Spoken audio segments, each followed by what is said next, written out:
avouez-le, là, ils sont parfaits dans leur imperfection. Le Canadien est aimable comme il ne l'a pas été depuis plus de 30 ans, en fait.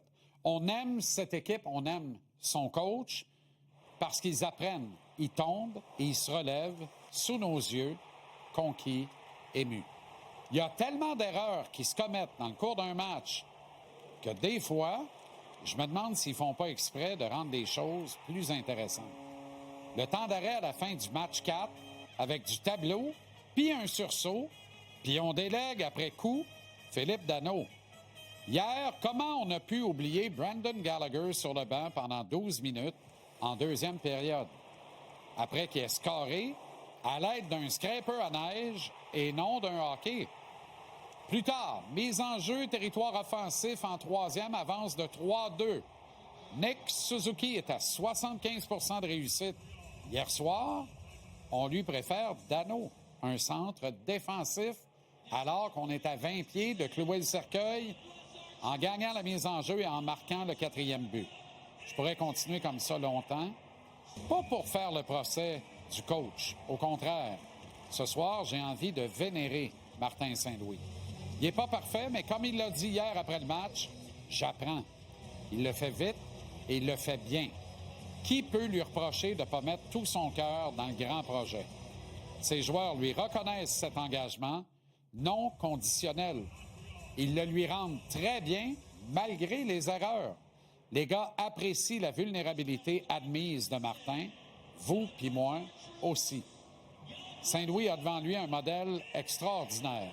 John Cooper lui offre en accéléré une clinique, une classe de maître. Il accueille avec humilité et grande compréhension chacune des leçons. Mercredi soir à Tampa, pour un gars qui a confessé ne pas trop aimer les oppositions de trio, mettons qu'il s'est donné pas mal et il a de nouveau gagné tous ses paris dans la soirée.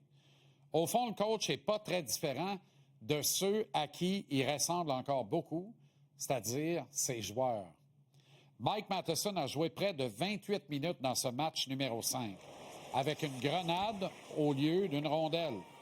Sœur Jacinthe, qui a vu au bon soin de notre ami Roger au Centre Marie-Clarac, accessoirement sommité en hockey, Sœur Jacinthe m'a écrit pour condamner la mauvaise décision de Matheson qui a conduit au but égalisateur du Lightning. Et puis Yoraï. Que faisait Yoraï sur la glace alors que les Bolts s'attaquaient avec un homme en plus en fin de rencontre? Un temps d'arrêt plus tard, je vois le vert, il est encore sur la glace. Il n'a pas servi à grand-chose, mais l'équipe a gagné. Si on s'était réunis avant le match pour nous dire que le Canadien allait battre Tampa sur des buts de Gallagher, Doc et Texier, imagine. Capitaine Suzuki a collecté seulement une passe sur une fiche de -1. Il a néanmoins disputé quelque chose comme un grand match. Une performance qui a semblé inspirer tous ses coéquipiers. Si Suzy en joue un autre de même demain soir, le Lightning va partir en gogoune, parce qu'en vacances. Puis comptez pas sur moi pour m'en plaindre. Jacob Dobeš n'avait pas droit à l'erreur. Mulligan sur le premier but des Bolts, formidable tir de Dominic James, qui a su profiter d'une des nombreuses séquences où les officiels ont fermé les yeux sur une infraction à un joueur des Bleus.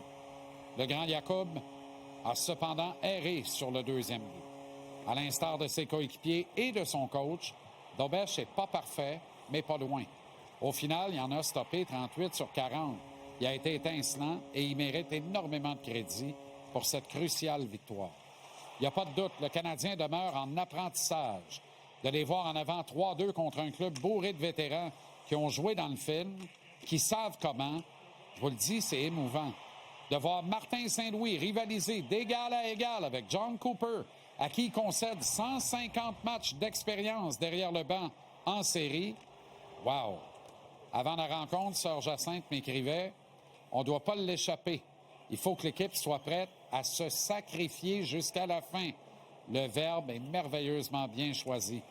La sagesse de Sister J a encore eu raison. Merci, Sœur Jacinthe. Merci, Martin Saint-Louis. Et merci, le Canadien de Montréal, notre équipe nationale.